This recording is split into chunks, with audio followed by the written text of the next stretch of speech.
Welcome. Thanks for stopping in. We're glad you came.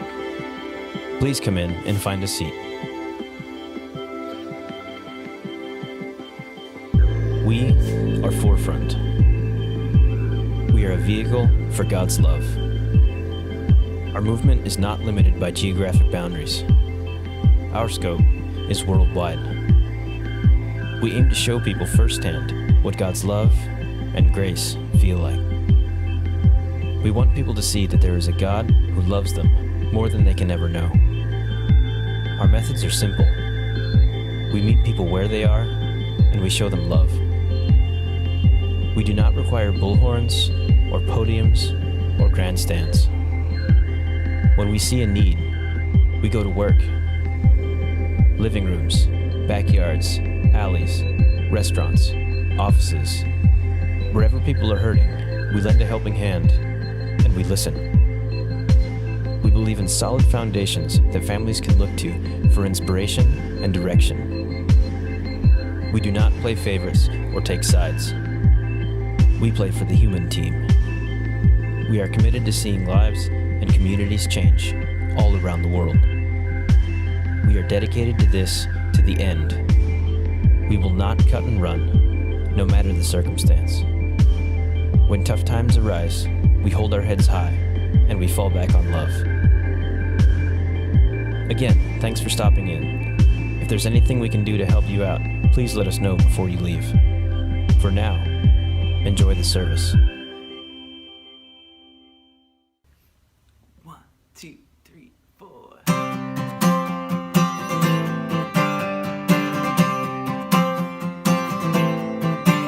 We were victims of the night, the chemical, physical kryptonite, helpless to the base and the fading light. Oh, we were born to be together, born to be together. She took my arm, I don't know how it happened. We took the floor and she said, oh, don't you dare look back, just keep your eyes on me. I said, you're holding back. She said, shut up and dance with me. This woman is my destiny. I said, ooh, shut up and dance with me.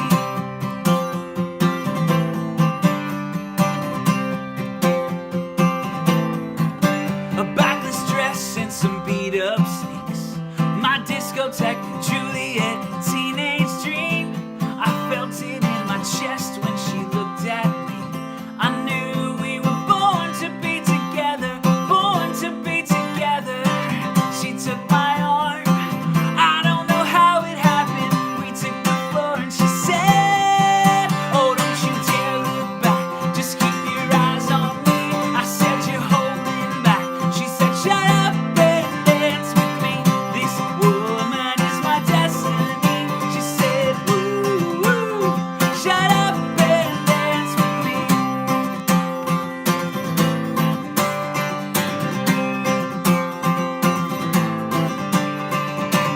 Deep in her eyes, I think I see the future. I realize this is my last chance. She took my arm, I don't know how it happened. We took the floor and she said, oh, don't you dare look back, just keep your eyes on me. I said, you're holding back. She said, shut up and dance with me. This woman is my destiny. She said, ooh, shut up and dance with me. Shut up and dance with me. Shut up and dance with me. Shut up and dance with me.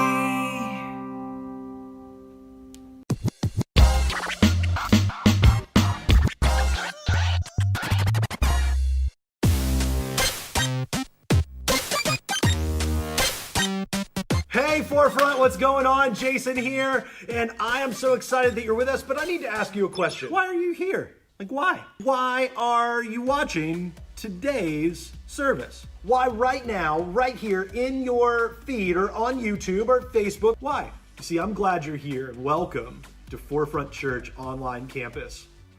And that question, why, means a lot.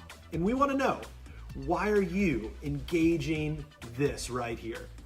You see, we believe that there's a chance that you're tuning in and worshiping today online at our online campus because you believe that there's a chance that you can find hope here, that your cynicism or doubt can be challenged and that your faith could be encouraged here, that you're hoping to find answers. You're hoping to find solace, community, relationships, relief from everything that's happening.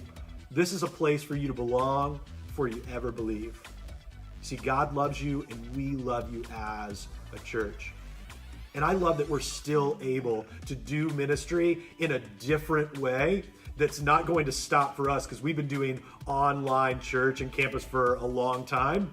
And a large part of that happens because of your generosity. But you guys who are new, who you tuned in, and someone's holding you hostage on the couch, we would tell you not to give, that let service be a gift to you. That this is a time for those of us that we call Forefront home. And we give out of the overflow because we know what happened maybe in some of these seats and maybe online, that it changed our life from the inside out, that the God of all creation said, I love you and I want to see your life made new.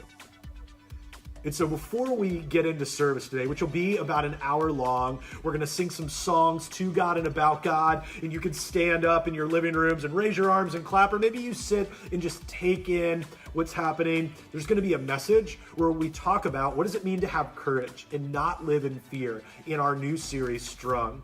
But before we do that, you guys, maybe you're still working, maybe you're furloughed, quarantined, isolated, and we asked our friend Brent last week, hey, we need some not so great quarantine tips. And actually we asked him for great ones. He gave us some not so great ones, and not just one installment, but two. And so if you've been trying to stay healthy and work out, here's the ways not to do that. So let's check this out. Hey guys, I'm Brent, and I'm here with 4 awesome tips for your quarantine workouts.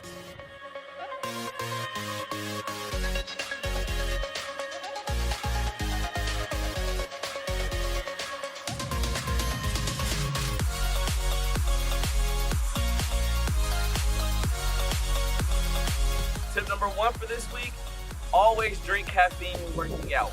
Always. You need the boost.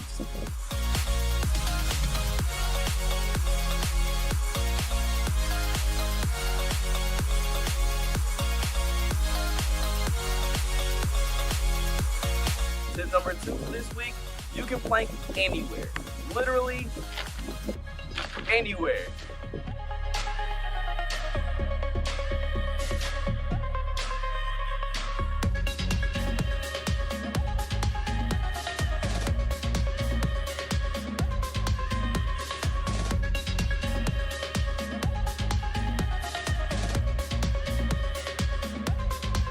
Tip number 3 for this week, go to your closet and find the biggest pair of boots you can find, and that's what you need to work out in.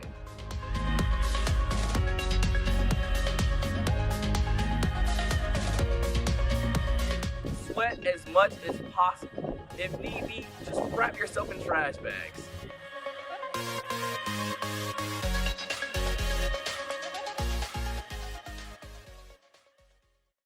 Hey Forefront, we are so excited that you are here with us today. We are going to flex our vocal muscles by singing some songs to and about God, and we would love it from wherever you find yourself today if you would sing along and engage with us as we worship and as we lift our voices together.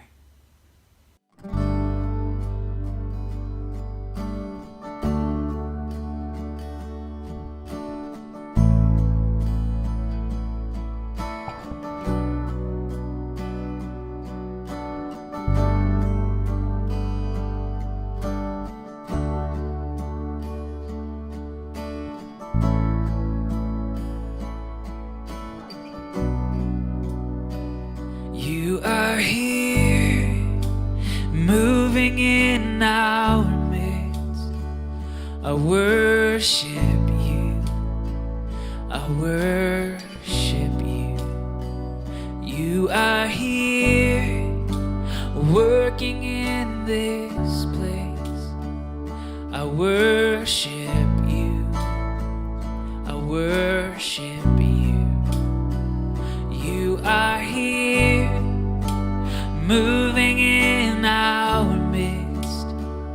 I worship you. I worship you. You are here, working in this place. I worship you. I worship you. And you are waymaker, miracle worker, promise keeper, light in the darkness. My God, that is who you are.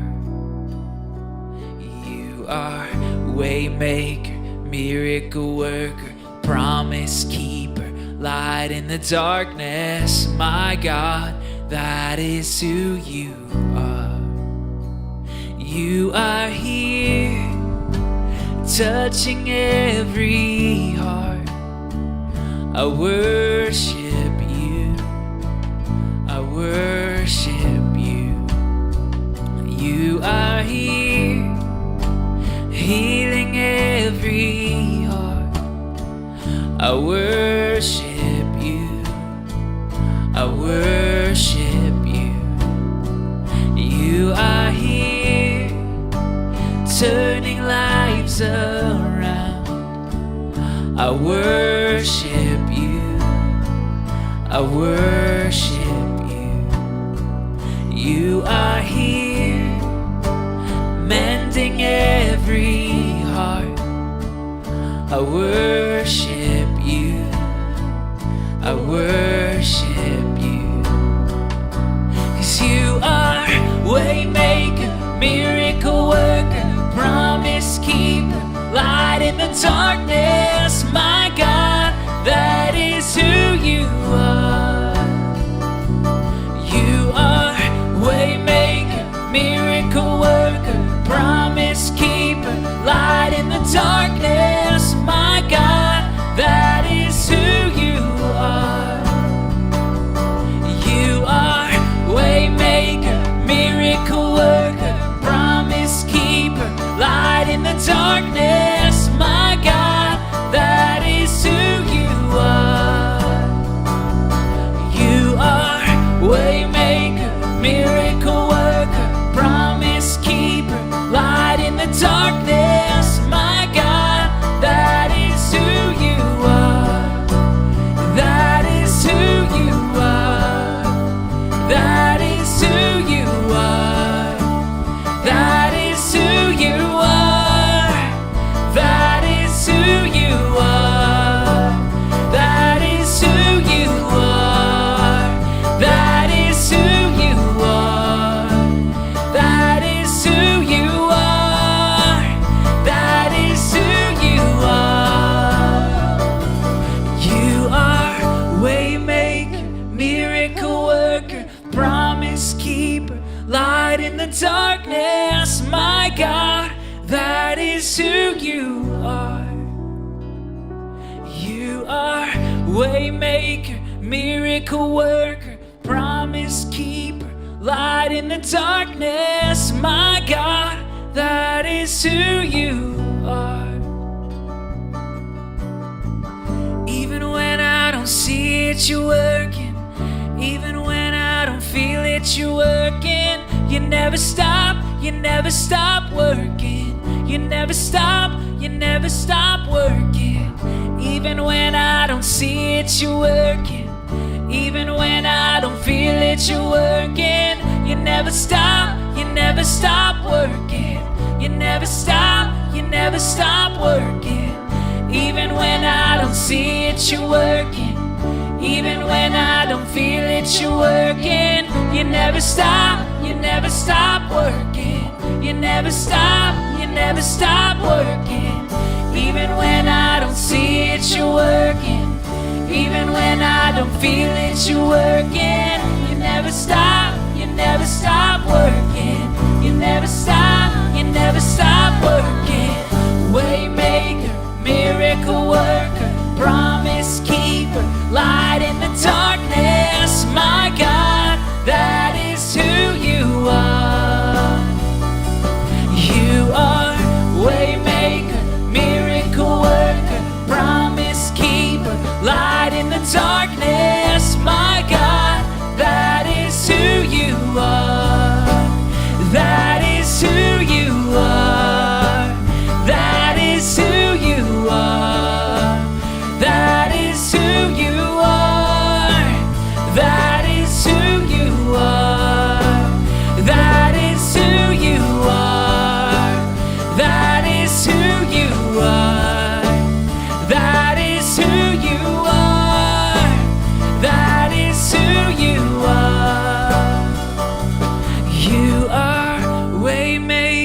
miracle worker, promise keeper, light in the darkness. My God, that is who you are. You are waymaker, miracle worker, promise keeper, light in the darkness. My God, that is who you are. You are waymaker, miracle worker, promise keeper, light in the darkness. My God, that is who you are.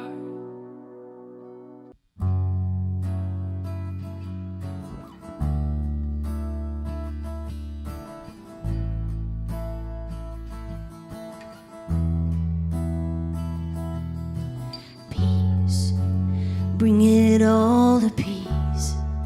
The storm surrounding me, let it break. At your name, still, and call the sea to still, the rage in me to still every wave. At your name, Jesus, Jesus, you make the darkness tremble. Jesus, Jesus, you silence fear. Jesus, Jesus, you make the darkness tremble. Jesus, Jesus. Breathe, then call these bones to live, and call these lungs to sing once again. I will praise Jesus, Jesus. You make the darkness tremble. Jesus, Jesus, you silence fear. Jesus, Jesus, you make the darkness tremble. Jesus, Jesus. Oh, Jesus, Jesus, you make the darkness tremble. Jesus, Jesus, you silence fear. Jesus, Jesus, you make the darkness tremble. Jesus, Jesus. Your name is a light the shadows can't deny. Your name cannot be overcome.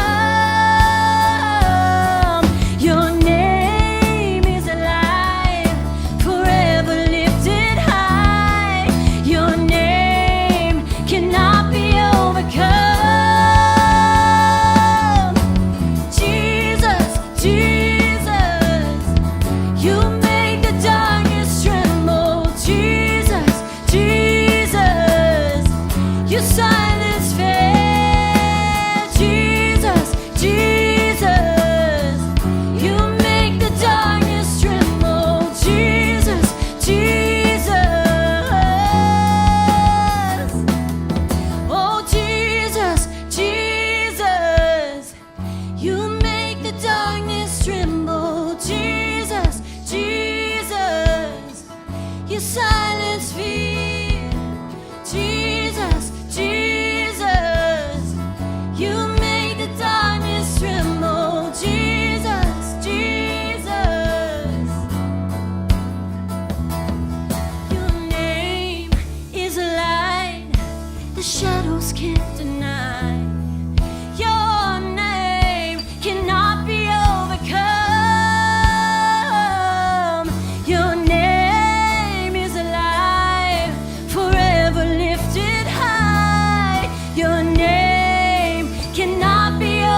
Hey, we've got one more song for you today, and it's called Sea of Victory. And I know that none of us are immune to struggle and trials. And maybe today you're feeling like the things that you have been struggling with are too big, or they're my fault, so I need to shoulder them alone. And I want to encourage you to give that over to God and to let Him be the awesome display of grace and love and hope that we never thought that we could see. And when we do that, when we recognize that the battle belongs to the Lord and we give our lives and our struggles and everything to God, we know that He can take what the enemy meant for evil and turn those things for good. I'd love it if you'd sing along with us this next song.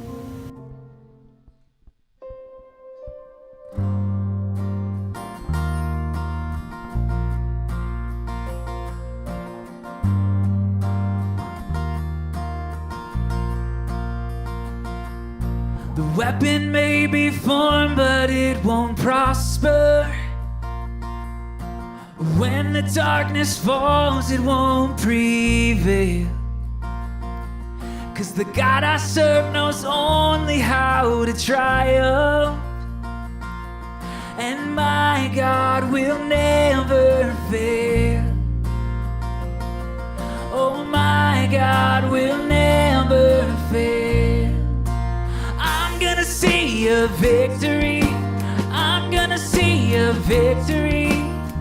For the battle belongs to you, Lord. I'm gonna see a victory. I'm gonna see a victory. For the battle belongs to you, Lord.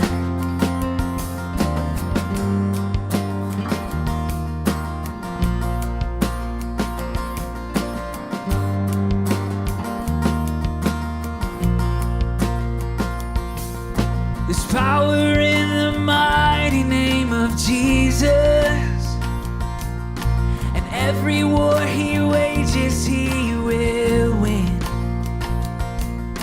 And I'm not backing down from any giant, 'cause I know how this story ends. Yes, I know how this story ends. I'm gonna see a victory. I'm gonna see a victory. For the battle belongs to you, Lord. I'm gonna see a victory. I'm gonna see a victory. For the battle belongs to you, Lord. I'm gonna see a victory. I'm gonna see a victory. For the battle belongs to you, Lord. I'm gonna see a victory. I'm gonna see a victory. For the battle belongs to you, Lord.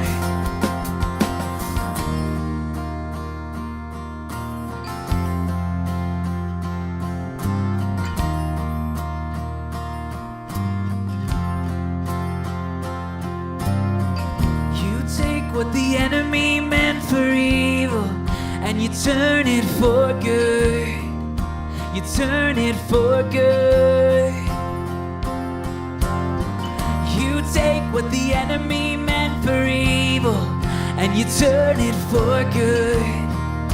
You turn it for good. You take what the enemy meant for evil and you turn it for good. You turn it for good. You take what the enemy meant for evil and you turn it for good. You turn it for good. You take what the enemy meant for evil and you turn it for good. You turn it for good. You take what the enemy meant for evil and you turn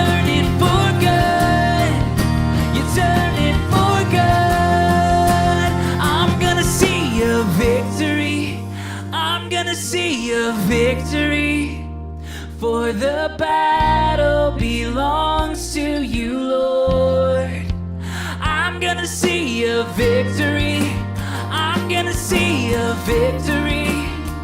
For the battle belongs to you, Lord. I'm gonna see a victory. I'm gonna see a victory. For the battle belongs to you, Lord. I'm gonna see a victory. I'm gonna see a victory. For the battle belongs to you, Lord.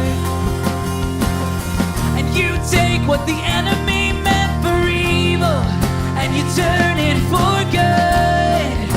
You turn it for good. You take what the enemy meant for evil, and you turn it for good. You turn it for good.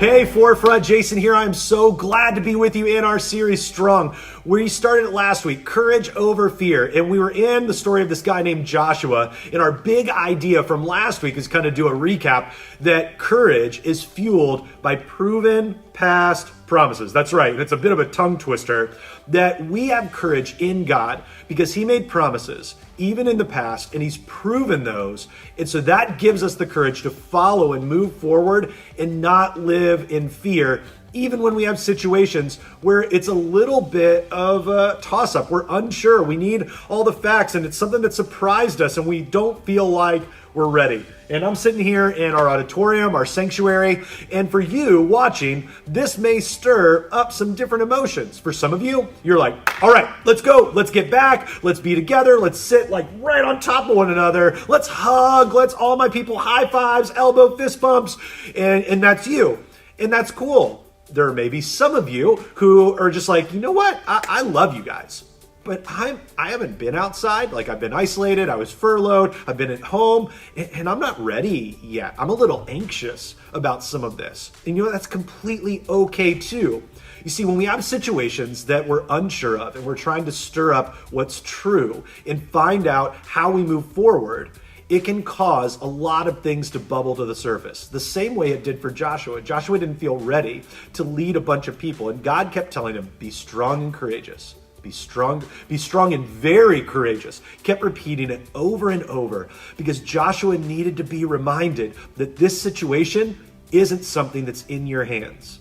But so often, we want to be men and women who will take the reins and move forward in a situation based on what we want, our desires, what we think is best, as opposed to saying, God, I want to trust you.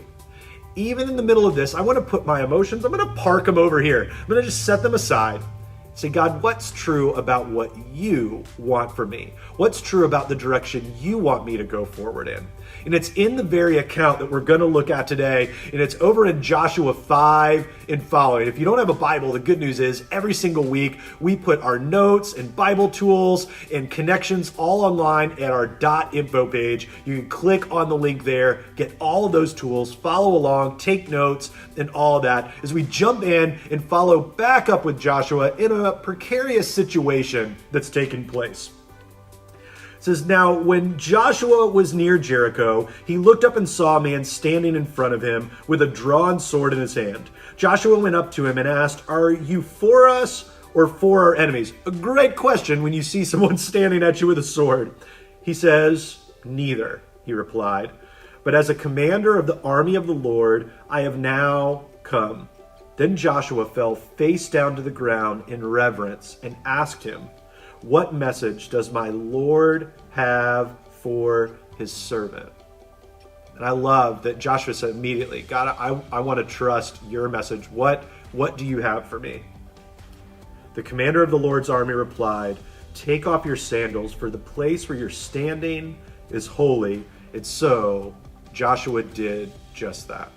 And so we see right in this moment is Joshua is approaching, they move into what God is giving them. He said, listen, where you're standing is holy. Take a moment to pause and reflect on where he has brought you.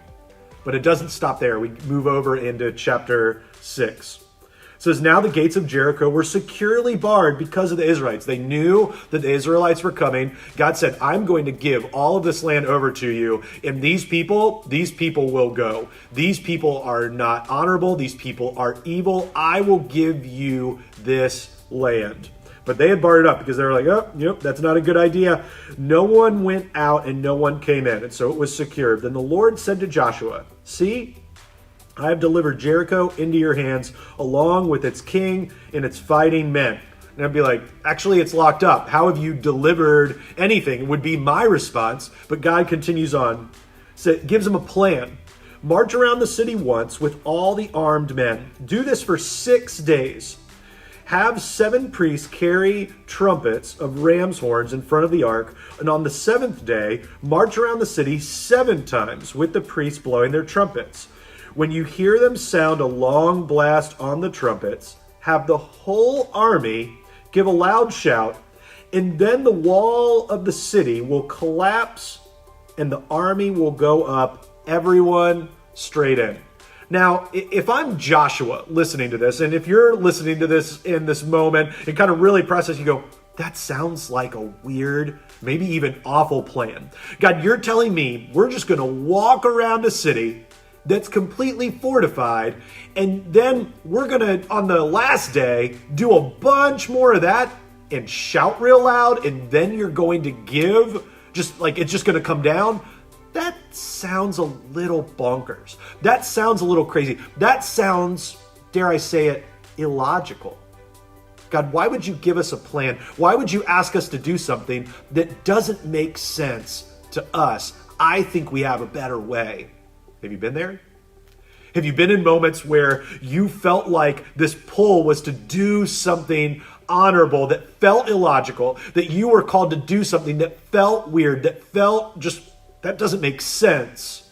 And God says, do it anyway, because I promise that I will deliver exactly what I told you. You see, it's easy for us in moments where we feel like in our position that we should make the call. Instead of saying, God, what you are calling me to do is most important regardless of my feelings. And a prominent worship leader, Stephanie Gretzinger, puts it this way. She says, you are most yourself when you are wrapped up in your purpose, not your position. Listen to that. You are most yourself when you're wrapped up in your purpose, not your position. See, oftentimes our position in life is I'm in control. This is my life, whether it's on the deed to the house, on the title of the car, on the nameplate on our office or desk. I am in control of my life, and I'm going to make the decision. God, I know that you're leading me. You're a part of my life, but I'm going to let you know that I'm the one in control. Because we think that we're top dog. And I love that quote because it points this picture of, God is the one that's in control, not me.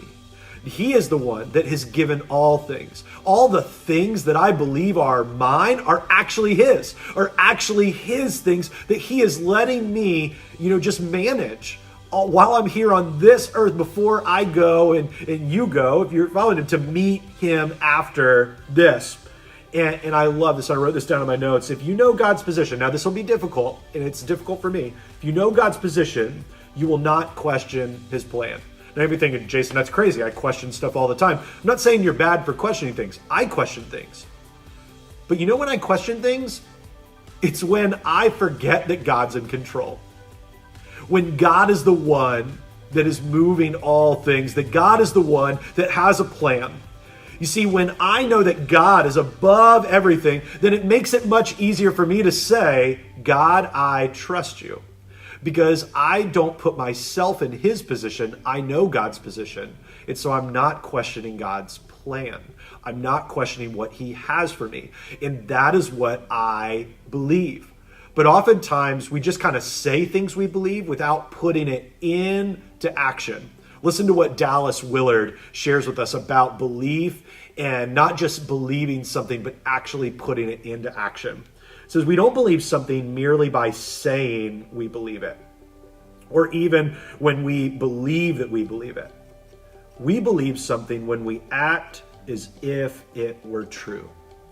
When we act as if it were true. You see, this is when the rubber meets the road.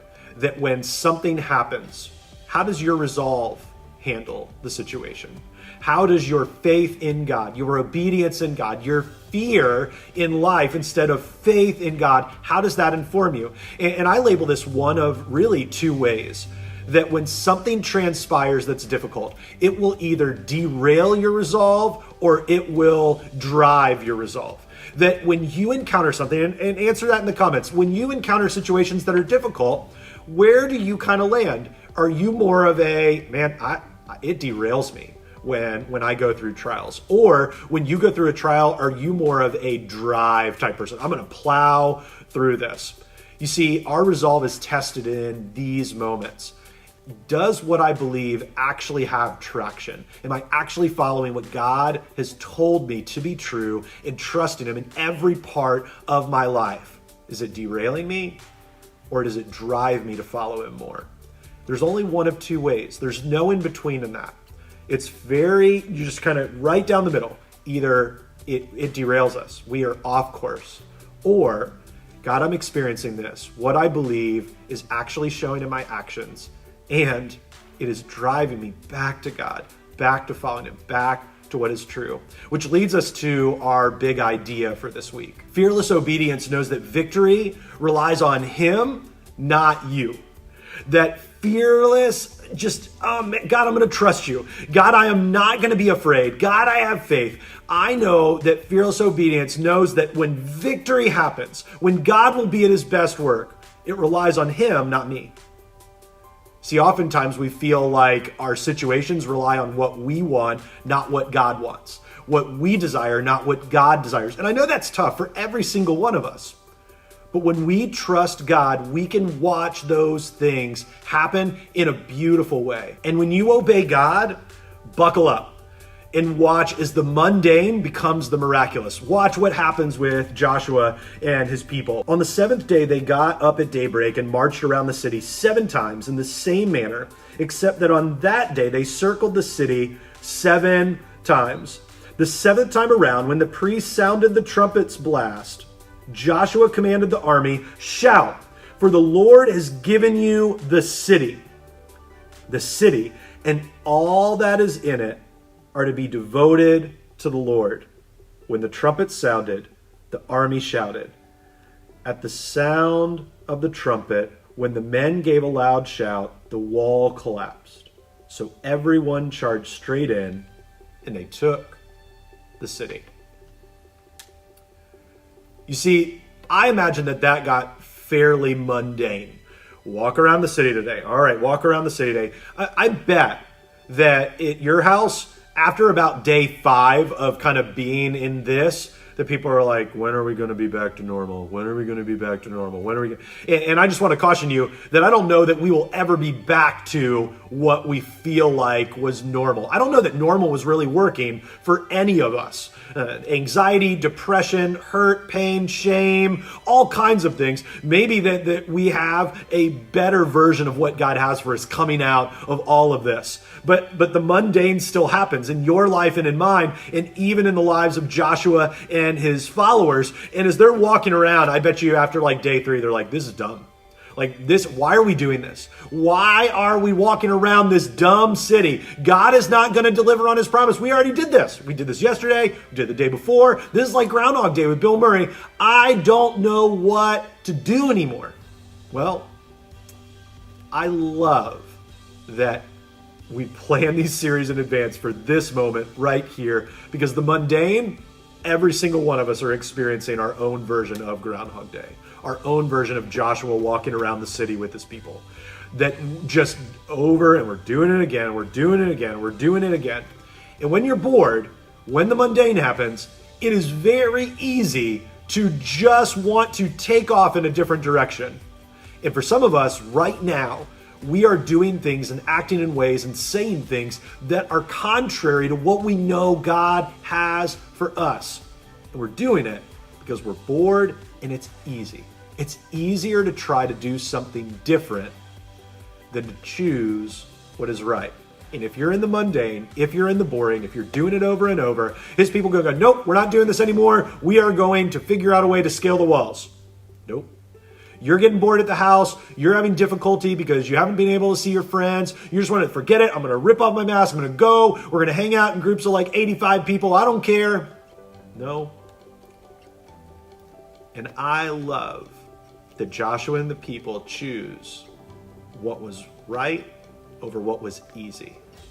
For you and I, we should always choose, even when we feel like we're about to go off track, even when the mundane happens, we should choose what is right over what is easy. You see, that's really hard. It's really difficult to choose God's way over our way, to choose God's will over our will, to choose to put others before ourselves. See, this is the movement of the people who claim Jesus as their Lord and Savior. Christians, Christ-like, I will follow you wherever you call me to go.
Okay, so we've had the message, we had some music, we've had a chance to laugh and be encouraged. But what now? What now? I've sat through and taken in this service. It's been consumption, information, and worship. Hopefully, our prayers that you've given back to God through singing, through learning, through praying. But what now? Well, that's on you. It's not on us. We can't strong arm you to fill out a card or to email us, but we want to give you the opportunity to respond today. And this isn't just for new people. This isn't for people who have been here a long time. This is for everybody. God is leading you to a decision, whether it's a celebration, getting into a small group, getting to a place where you go, I want to be baptized. I want my life to be made new. We want to hear from every single one of you. You can DM us, you can leave a comment, we'll get back to each and every one of you, or you can text us 757-504-4295. It's a great opportunity for you to engage in one of our pastoral staff. We'll answer you back. And then if you want to move that to a Zoom call or a phone call or keep it on text, it's all up to you. But it's a wonderful chance for us to be able to see where you're at in faith and how we can help you in your journey with God, because we absolutely love you. And we long for the day where we can be in person and be together. But this is about each one of us saying church and faith is bigger than a building. It is about following Him and being in community with other people. We want to help you with that, but we don't want it to stop there. Make sure to follow us on our social media pages. Tons of content and things to encourage you in that journey with God, to be able to follow Him more.